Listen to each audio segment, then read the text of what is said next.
The left coronary artery arises from the left coronary aortic sinus and runs between the auricle of the left atrium and the root of the pulmonary trunk, which we can just about see the base of here. After about 2 centimeters, the left coronary artery bifurcates into 2 main branches. We have the circumflex artery, which we can see a small segment of here, as well as the anterior interventricular artery. Looking at the circumflex artery first, we can see that it runs on the left side of the heart, coursing within the coronary sulcus, also known as the atrioventricular groove. We can get a better appreciation of its course from the superior view, where we can see it curving around the left border of the heart onto its inferior surface. The circumflex artery itself gives off several branches, including the left marginal artery, several atrial branches like this one seen here, and an inferior left ventricular branch as well. Together, these branches supply the infralateral parts of the left ventricle and the left atrium. The other main branch of the left coronary artery is the anterior interventricular artery, also commonly referred to by clinicians as the left anterior descending artery, or the LAD.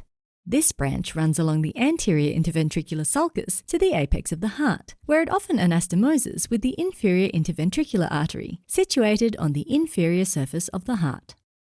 The anterior interventricular artery gives off several anterior ventricular branches, which are mostly unnamed, except for the largest example, which supplies the left ventricle, sometimes called the diagonal branch, whilst there are also septal branches, which are not visible here, and occasionally a small conal branch. Together, the anterior interventricular artery and its branches supply the anterior, lateral, and apical walls of the left ventricle, a small part of the right ventricle adjacent to the anterior interventricular sulcus, as well as the anterior 2/3 of the interventricular septum.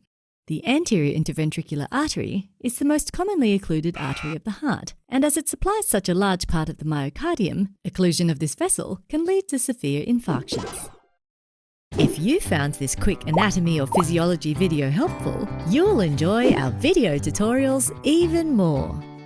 Click on the button and you'll see what I mean. We have hundreds of videos available to our premium members, not to mention all the fun quizzes, complete articles, and atlas sections to solidify your knowledge. Click on the button in the middle to watch the full-length video and master anatomy and physiology.